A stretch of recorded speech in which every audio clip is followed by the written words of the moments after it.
Ballet originated in the 15th and 16th century in Italy. It started around the Italian Renaissance in that century. And the Renaissance courts wanted to add an outgrowth of court pageantry. So they decided that they would create this type of new dance for the courts, and it was evidently called ballet. They originally wanted to create ballet again for pageantry, so they decided that they do it for entertainment at aristocratic weddings. So court musicians and ballet dancers would go ahead and come and sort of not really perform on a really big stage or anything. That doesn't come until the other centuries. It was actually very social. They would dance, dancers would dance with dancers, and the court musicians would play their music. And evidently, the people in the aristocratic weddings, aristocrats and anyone else who was allowed to attend during that time, would go ahead and step onto the dance floor and dance with the ballerinas. And so it would evidently become like this whole social dancing with all the different aristocrats and ballet dancers and court musicians, and then it would allow to become this whole big social party. Usually men wore and women wore formal wear. Ladies wore very long cover dresses, and it would go all the way down to the ankles. So it's not like ballerinas nowadays where they have the really nice tutus and the really tight leotards. They wore very long formal dresses, usually up to the wrist and all the way down to the ankles. And obviously they would wear shoes that were fitting to dance wear. And also the men would wear very nice button-up shirts and very nice pants, and they just looked really normal. It wasn't really around more of the wear. It was more of the ballet that they were doing, the dance, the entertainment that they were bringing to the dance floor. Now, a very important person that we should all know, his name is Domenico Piacenza, and he was the first dance master along with his students. He and his students, they both mastered in the dance and taught of the noble art. So they kind of were the ones to spread ballet to others, and people were like, oh, well, what's ballet? And then Domenico and his students were like, oh, here it is, this is what it is. One of his famous work, part of my Latin, De Arte Saltandi Esturis Ducendi. I don't know if that's how you pronounce it, but there we go. In English, it translates to on the art of dancing and conducting dances. So a lot of people were coming up to him like, hey, I want to learn what ballet is all about. Like, can you teach me? And so evidently he wrote a book about it. And so yeah, that's how ballet kind of got to other parts of the world. So speaking of this famous work, ballet then furthered in the 16th century to France. And so they decided that they wanted to give an actual name to this, because we know as ballet now. Back then they just knew it as a sort of dance that no one knew, so they wanted to know what it was. So the French decided to call it ballet de corps. I don't know if that's how you say it, but it's just a fancy word for works of ballet. So that's technically what they decided to call it. And this ballet de corps consisted of social dances performed by nobility. They went the whole 9 miles on this dance. They had grand stages and costumes and decor and lights, and they did all these amazing things, and they totally went the whole 9 miles. So Italy brought the dance, and French furthered it. So they kind of worked together. Now the Medicis come into play. Catherine de' Medici, when she married Henry II, who was heir to the king, she brought her love of dance with her to France, and actually brought financial support. So in modern terms, you could say that they were kind of the sponsor of ballet. And so she brought that love with her and that enthusiasm she had for ballet, and she brought it to the French. The first ballet ever made was called Ballet de Polonius in 1573. And they did this ballet sort of for an entertainment for the arrival of the Polish ambassador in France. And so they wanted to put on this big show for the Polish ambassador and portray this new dance that they have made and have further enhanced. And so, yeah, so he really liked it, obviously. The second ballet ever made was called Ballet Comique de la Reine. I don't know if I say it, but there we go. And it was in 1581. Um, in that same year, the publication of Fabricio's Cosaro's Ballerino was published, and it was a technical manual on court dancing. And so this kind of made Italy the center of all ballet technical ballet development. People decided to go to Italy and learn from themselves. And obviously the French wanted to learn from the actual origin, so they actually all went to Italy and learned from the actual actual masters like Domenico. And so Italy became the ballet center of development. So that was the 1560s.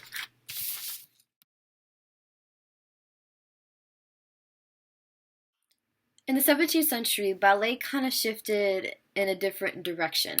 Ballet was no longer just a social way of dancing, as they do in aristocratic weddings, which is what it originated in the 15th, 16th century. Now we're moving along to a more performance-focused art, and it was during the reign of Louis XIV in France that this happened, and he was very passionate about dance.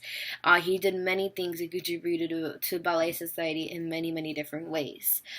He had a personal dance instructor. His name was Pierre Bouchon, and in the 17th century, there was a reverse decline in how many people were actually dancing ballet, because not a lot of people knew about it. It wasn't a lot of communication in the 15th, 16th century, so people just started to kind of forget about it, and it kind of declined who was dancing, who was not, and that really enraged Louis XIV, which I find very comical, because we know Louis XIV as this big king, and he's actually a ballet dancer. I find that really cool.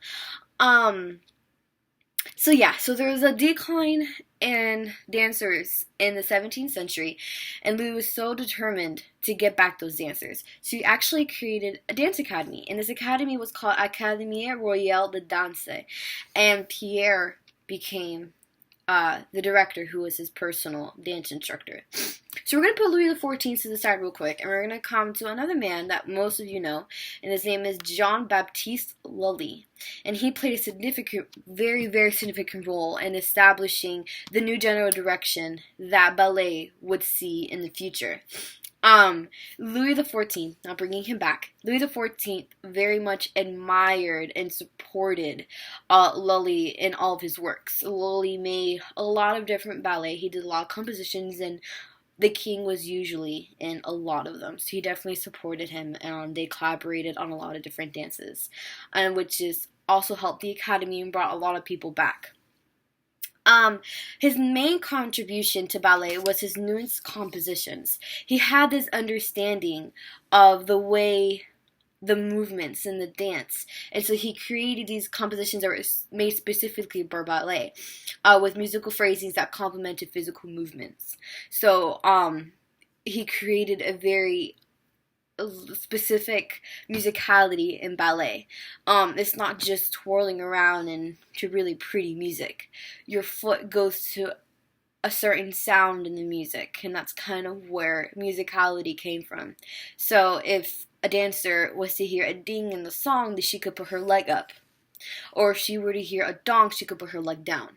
And it was kind of that kind of musicality that dancers go by today, that I go by today, that Lully kind of established in the 17th century. I find really cool, because he had a passion for dance, and he just wanted to spread it around, just like Louis XIV. And they both worked on musicality, and we're still using it today, which I think is very amazing. So after that, after Lully became kind of famous in ballet in the 17th century, he collaborated with French playwright Moliere, and this is where things are really honestly going to change. 17th century was very, very important in the line of ballet. This was also great significant I was talking about earlier with Lully. They both took on an Italian theater style and the Comédie d'Arte, which is what it was called, and they adapted it into their work for a French audience, and they created the Comédie Ballet, and that sort of brought drama into ballet. Before, ballet, again, was very social. It was very, let's just dance together. Let's have some fun. Then it kind of became performance-based, where it was just dancing to the music and very musicality. Now ballet has an actual story behind it. Now it's drama mixed with dance, and it's coming together, and it's telling a story to other people. And for example, a ballet could be talking about a girl who got raped, and she goes through her whole life and how much she's lived, and then she meets a man who she got raped, but it's all through dance. There's no words. It's kind of like a pantomime, but they're dancing, and they're Moliere and Lully brought drama and dance together and started to tell stories with their dances, which I thought was really cool. So the way Lully brought music and drama with Italian and French dance elements created a legacy that would forever change the future of ballet, which is honestly very cool.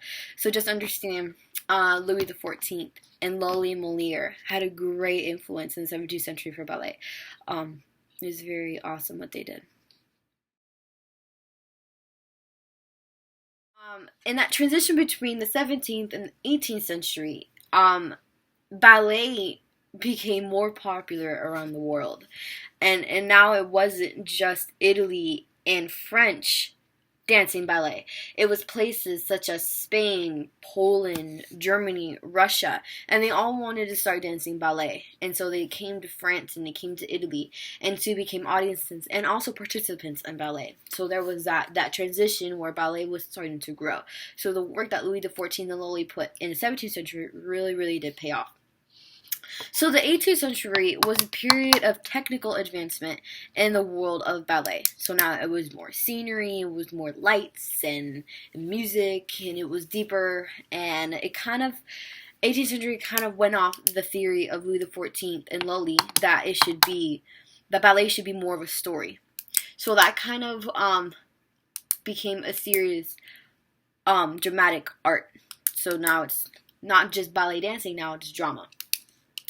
So, in the work of John Jorge Navarra called Lettres sur la danse et les ballets, it focused on developing his ballet movement. And in his ballet movement, he said that the movements of the dancers are designed to express character and insist in the plot.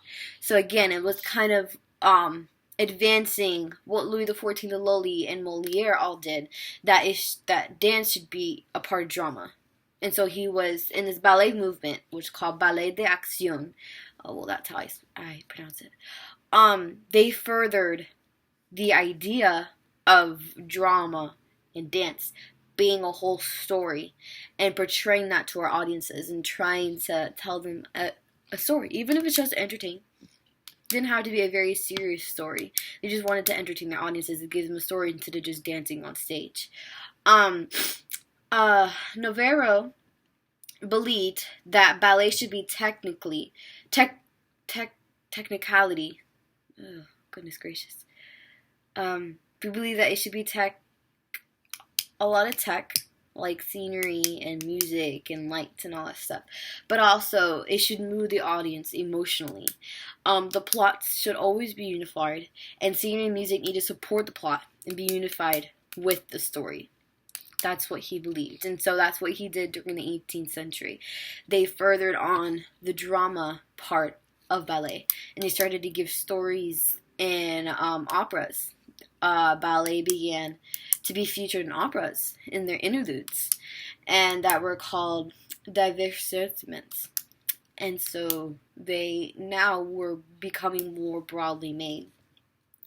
In the 18th century, reforms were made in ballet composition by composers such as Gustav Gluck, and ballet was divided into 3 different formal techniques: serious, semi-serious, and comical. So very serious sorts of ballet, like rape and kidnap and human trafficking and anorexia. All the different stuff are very serious. Have serious, any topic that you would find half serious, like education, which isn't really half serious.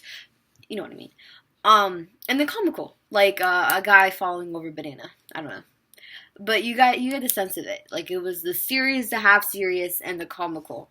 And so, again, the 18th century became sort of a technical advancement in ballet. And then they furthered the idea that began in the 17th century that drama and ballet should be put together in dance. And it should betray stories, not just dancing across the stage.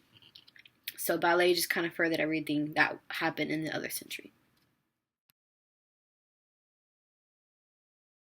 Now moving on to the 19th century, things started to shift a little bit in the stage performances of ballet.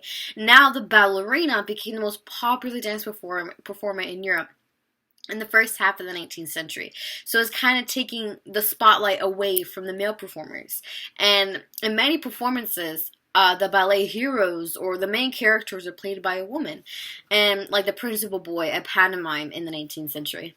In the 19th century was a period of great social change, which was reflected in ballet by a shift away from the aristocratic sensibilities that had dominated earlier periods through romantic ballet.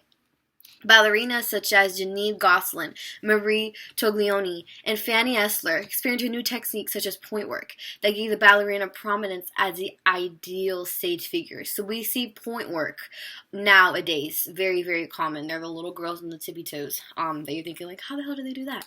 And yeah, so Fanny was trained primarily by her father, Filippo Toglioni. In 1834, Fanny arrived at the Paris Opera and became known as the pagan dancer because of the fiery qualities of a cachucha dance that made her famous. Professional liberalists began crafting the stories in ballet, and teachers like Carlo Blasi's codified ballet technique in the basic form that is still used today. So the ballet box toe, which is how point work works, they have a box toe on the bottom of the foot, and the ballet dancers step on that toe, on that box, and that's how point work, and it was invented to support point work. So ballet companies from Europe began lucrative tours of theaters in North, Central, and South America. So that's how ballet was introduced into the New World. Ballet companies from Europe began their tours in North, Central, and South America during the mid-19th century. The prestigious Colón Theater in Buenos Aires, Argentina, had hosted foreign ballet artists on a stage with touring companies from Europe presenting full ballets as early as 1867. So by the 1880s, the Colón Theater had its own professional ballet company. It would still be several decades before most countries outside of Europe could claim their own professional ballet companies, however. So, as we can see, the 19th century had a great influence on social change. So it was now moving toward a more romantic ballet. It was more the point work and more the stuff that we see today. Marie Toglioni, and Fanny Esler were very important figures because they were the ones that started point work, and they were the ones that were trained. And so that's mostly what's important in the 19th century, is that romantic ballet. So now we're moving on to a more, first it was social, then it was stage performances, and now it's more romantic. It's very smooth and delicate, and that's how we know of ballet nowadays. That's how we think of ballet. So yeah, 19th century. And modernism. So, ballet kind of moved from Italy to France, again, to all different types of countries, but there's also great influence in Russia. And so a man named Sergei Diaghilev brought ballet full circle back to Paris when he opened his company, Ballet Russes. It was made up of dancers from the Russian exile community in Paris after the revolution. Following the move of the Ballet Russes to France, ballet began to have a broader influence, particularly in the United States of America, which is what we're going to see now. From Paris, after disagreements with Diaghilev, Fokine went to Sweden and then the USA and settled in New York. He believed that traditional ballet offered little more than prettiness and athletic display. For Fokine, that was not enough. In addition to technical virtuosity, he demanded drama, expression, and historical authenticity. The choreographer must research the period and cultural context of the setting and reject the traditional tutu in favor of an accurate period costuming. Fokine choreographed Cleopatra. He also worked with many different types of work called the Firebird. And one of his most famous works was The Dying Swan, performed by Anna Pavlova. Beyond their talents as a ballerina, Pavlova had the theatrical gifts to fulfill Fokine's vision of ballet as drama. Legend has it Pavlova identified so much with the swan role that she requested her swan costume from her deathbed. George Blondachin another man, developed state-of-the-art technique in America by opening a school in Chicago and, more importantly, in New York. He adapted ballet to the new media, movies, and television. So he's technically kind of the man that we owe to today, of why we see ballet almost everywhere. A prolific worker, Blanchine re-choreographed classics such as Swan Lake and Sleeping Beauty, as well as creating new ballets. He produced original interpretations of the dramas of William Shakespeare, such as Romeo and Juliet, and A Midsummer Night's Dream, and also of Franz Lehar's The Merry Widow. So he is definitely someone that you want to remember. George Blanchine. He definitely modernized the way we know many different stage performances nowadays. Again, like Swan Lake and Sleeping Beauty and William Shakespeare's Romeo and Juliet and A Midsummer Night's Dream. He modernized all these dances in the 20th century, and he definitely did an amazing job at that. So in 1964, Blanchine's Jewels broke with the narrative tradition and dramatized a theme rather than a plot. This focus fits with the state-sponsored funding sources of the United States, which sought to encourage liberty and free thinking, in contrast to narrative-driven dance, which was seen as to be connected too closely with socialism, especially Soviet communism. Today, partly thanks to Blanchine, ballet is one of the most well-preserved dances in the world. Another Russian immigrant was Barbara Kinoska, and a skilled seamstress who collaborated with Blanchine to elevate the art of costume design from a secondary role to an integral part of a ballet performance. She introduced the bias cut and a simplified classical tutu that allowed the dancer more freedom of movement. With meticulous attention to detail, she decorated her tutus with beadwork, embroidery, and crochet and applique. So definitely, there was a lot of different other ballets after that. There was neoclassical ballet, which was made by George Blanchine, and it was a style of dance between classical ballet and today's contemporary ballet.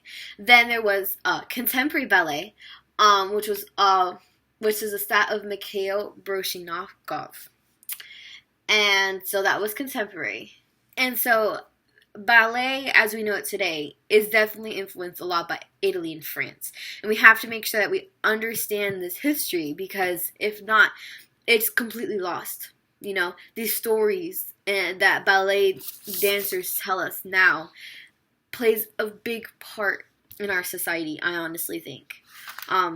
Ballet dancers bring a lot to the table, not just entertainment, not just pretty girls or awesome looking men dancing on a stage. They bring forth stories that our ancestors made and modernized it for us to understand. And ballet definitely has a way of getting across stories, just like a pantomime is important, and singing is important, and acting is important, because they all bring stories to the table that we can take in our lives and relate it to. And you know, it's not just reading from a textbook, which a lot of people won't understand.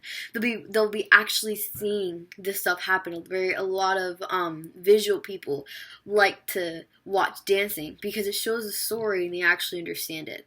So I honestly think that ballet has influenced a lot of everything that is now today. And so, thank you for watching. I hope you guys learned a lot. And again, you can go ahead and replay it and definitely grasp all this knowledge and just understand that, yeah, ballet looks pretty cool today and very beautiful and elegant, but it has a very rigorous past. Thank you.